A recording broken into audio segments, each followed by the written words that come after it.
Bonjour les amis, j'espère que vous allez bien. Aujourd'hui, nous sommes toujours en Normandie. Je vais vous faire voir quelque chose. Le pays de la pomme.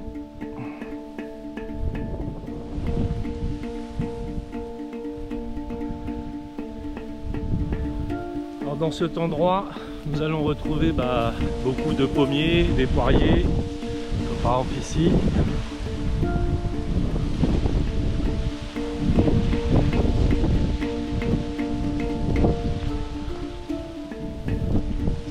Endroit magnifique. Bon, dans cette vidéo, nous allons continuer de parler des énergies subtiles, de la sortie astrale, de ma compréhension. J'ai pas tout savoir comme vous le savez bien, mais partager dans la bienveillance, amener de l'eau au moulin. J'adore ces endroits avec beaucoup de nature. Alors ceci, on appelle le potager du château. Donc il y a pas mal de jeunes qui ont des difficultés qui viennent ici pour faire de la permaculture. Ils ont aussi des anciennes graines que vous pouvez retrouver sur leur site, je pense. Château de Beauménil. C'est magnifique, incroyable. Alors nous allons nous revoir juste après le générique. Je vous dis à bientôt. Prenez soin de vous. Bonjour, le monde est spirituel. Conscience, énergie, et beaucoup plus encore bienvenue. Dans cette connaissance, les anciennes civilisations ont partagé à travers leur culture et leurs artefacts les clés, qui libérera ta conscience à ce que tu es vraiment. Il est temps de se réveiller. Pose-toi les bonnes questions ou dors à jamais.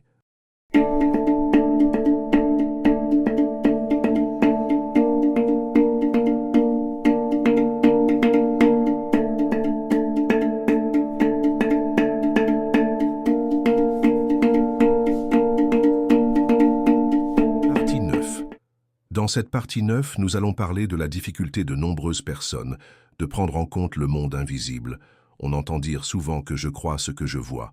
Et pourtant, une grande majorité de personnes croient des informations ou des livres simplement parce qu'ils l'ont vu à la télévision et vendu au grand public comme une vérité. Et pourtant, ils n'ont rien vu, ni vécu, sans même remettre en question par des recherches personnelles d'autres informations peut-être contradictoires ou complémentaires. Nous voyons bien encore une fois le monde subtil, l'invisible est inscrit dans tous les monuments de la planète, surtout religieux.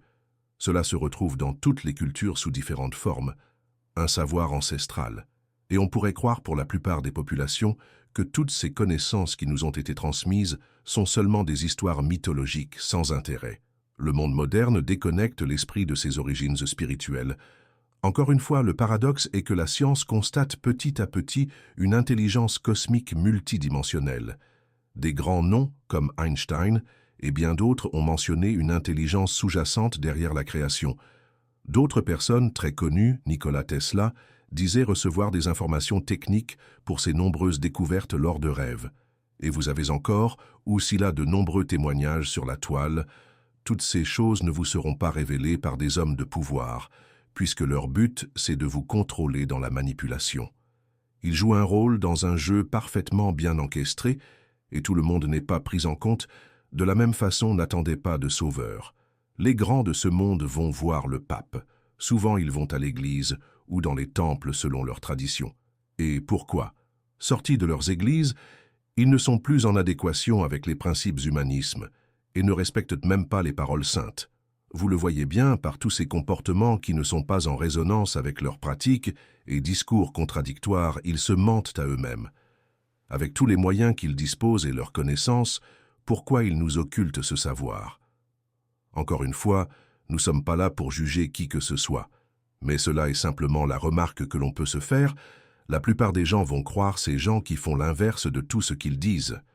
Et lorsque des personnes font des sorties astrales, témoigner en toute humilité de leurs expériences, cela est mal compris, et malheureusement dénigré par des gens qui n'ont jamais expérimenté par eux-mêmes en pleine conscience, et commentent sans même savoir vraiment de quoi ils parlent. Ces personnes ayant vécu la sortie astrale, ayant le courage de témoigner, sont des éclaireurs de conscience. Ils vous montrent une autre façon de voir, une autre perception beaucoup plus large de la réalité dimensionnelle. Cela permet de retrouver votre état d'être, votre intégrité, faisant preuve d'une intuition et d'un comportement adéquat à une vie harmonieuse entre votre corps et votre esprit. On entend souvent dire « être aligné ». Les temples et les églises ont toujours été là pour nous montrer un chemin vers la spiritualité, même si les enseignements ont été détournés par ces entités qui interfèrent sur ce plan divin. Les monuments restent debout, tout comme les pyramides d'Égypte, pour vous ouvrir la conscience au monde des étoiles, à l'esprit, à l'unité. Entre parenthèses, des grands noms de la physique, comme par exemple Einstein, pensaient qu'il y avait une intelligence cosmique qui soutient la création. Ce n'est pas rien, voyez-vous. On pourrait dire qu'il n'y a pas de séparation entre l'esprit et la matière. Nous sommes tous des enfants de la source de la création, venant de la poussière d'étoiles et de l'esprit infini. Je me suis jamais trop intéressé aux religions, pour la simple raison, quand j'avais envie de me recueillir, j'aimais m'isoler dans un endroit tranquille, calme et apaisant. Pour moi, la plus belle église est la nature. Il n'y a pas de jour particulier, simplement m'exprimer dans le moment présent, c'est là que l'on raisonne le plus, pour évacuer ses émotions ou me libérer des choses qui peuvent peser à l'intérieur de nous simplement. Se sentir connecté à l'énergie de vie, à ce champ spirituel qui soutient la création. Je pense que toutes ces églises n'étaient pas simplement des endroits de prière, mais aussi des lieux d'échange, de discussion et d'entraide. Mais toutes les réponses, vous ne les trouverez jamais dans tous ces lieux, simplement du soulagement et des discussions bibliques. Cela pourra vous réconforter, vous faire du bien, cela est individuel. Les anciens parlaient de faire un cheminement initiatique. Nous y voilà, cette ascension ne se fera jamais dans un temple de pierre et de prière.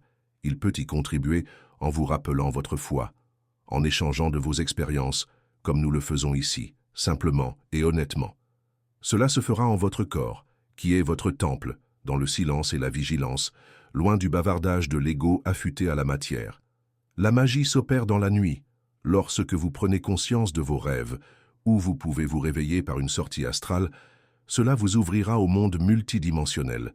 Des personnes en ce monde partaient s'isoler pendant 40 jours, voire plus, pour se retrouver dans cette solitude, face à eux-mêmes, loin de tous ces bruits, de cette dissonance imposée. Nous retrouvons ces retraites à travers le monde entier. Le monde spirituel a besoin de silence et de paix. Faites taire le bruit en vous, observez vos pensées, devenez l'observateur. Soyez votre propre guide, à travers vos sensations, vos émotions. Prenez le temps de l'observation et du ressenti de votre état d'être. Ne soyez plus influençable, expérimentez par vous-même et se remettre en question. Cela demande d'être intègre et d'avoir une réelle intention de comprendre. Devenez cet observateur tranquille et apaisé avant de dormir en mettant simplement la volonté de vous souvenir de qui vous êtes.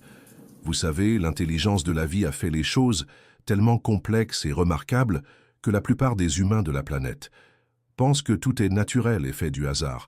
Nous pensons que le chemin est si difficile que l'on n'ose pas l'emprunter. En réalité, si on peut dire cela, tout est bien plus simple. L'intelligence de la vie contrôle le fonctionnement de votre cœur, de vos cellules et tant d'autres choses que l'on ne peut même pas imaginer. Alors la question est qu'est-ce qui bloque? Peut-être le doute, la peur, la croyance, ou simplement le manque de connaissance de notre partie qui a été occultée.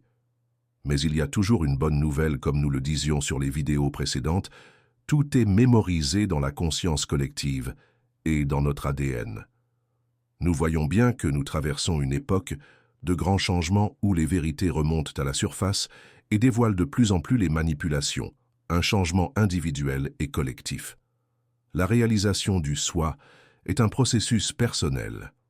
La lumière, votre propre vérité, cela aussi avait été dit par des grands maîtres de sagesse. Ne cherchez pas une route à travers la société que l'on vous impose. Vous êtes votre chemin. Les enseignements des anciennes civilisations étaient la voie royale, de la compréhension du troisième œil siège de l'âme, l'esprit, de notre corps et de l'univers, des dimensions parallèles. Tout cela a été interprété comme l'au-delà et même banalisé. Trouvez-vous pas encore un paradoxe? Encore une fois, si je vous partage toutes ces informations dans la bienveillance, c'est seulement à travers mes questionnements, mes expériences de vie de sortie astrale et une compréhension beaucoup plus élargie aujourd'hui. Et le mal-être du monde vient souvent d'un manque de compréhension de notre environnement, des interférences extérieures et même des plans subtils, agissant sur notre réalité et notre intégrité. Il ne suffit pas de croire, mais d'expérimenter par vous-même. Ne vous occupez pas du regard extérieur, des autres et des jugements. Cela leur appartient. Votre but est d'être en paix avec vous-même et avec le monde qui vous entoure. Le regard que vous devez porter sur vous est de la compassion, de la bienveillance et de faire ce qui est juste. Personne ne le fera à votre place. Je souhaite à chacun de vivre en conscience la sortie astrale. Elles vous éloigneront de la peur et vous comprendrez mieux les interférences négatives, les pollutions énergétiques et les prises de position sur des conflits d'ego sans intérêt. Nous pouvons aider l'humanité seulement en étant intègres et respectueux de toutes les valeurs de sagesse des ancêtres. Le feu engendre le feu, la paix et l'amour éteint les flammes. La patience éclaire la vérité et l'esprit impose sa réalité, pendant que l'ombre est mise en lumière. Éclairez votre âme par la connaissance et la pratique, rayonnez ce qu'il y a de meilleur en vous, soyez la joie dans le partage, soyons reconnaissants envers notre nature. Encore une fois, connais-toi toi-même, et tu connaîtras l'univers. Corps, âme et l'esprit. Le corps interagit avec la terre-mère, l'âme interagit avec notre esprit dans la conscience universelle omnipotente, omniscience, le divin.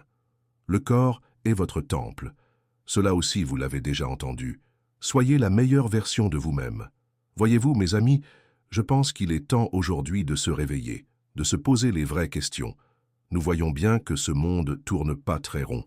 Se voiler la face et se mentir à soi-même n'aidera pas nos enfants dans une humanité consciente, unie à des valeurs de bienveillance et d'entraide, et il faudrait simplement reprendre en compte les valeurs des anciens maîtres de sagesse, loin de tous ces dogmes et propagandes parasitaires. Quoi qu'il en soit, chacun a sa part de responsabilité sur la libération de sa conscience et son évolution personnelle. Je vous remercie de m'avoir écouté. Je vous souhaite le meilleur. Vous pouvez retrouver sur le site des pyramides orgonites, que je fabrique avec de la géométrie sacrée pour harmoniser vos lieux d'habitation, mais aussi du textile et des accessoires, imprégnés des géométries sacrées fabriquées en France. Pour plus d'informations, BLD Cristal. À bientôt les amis.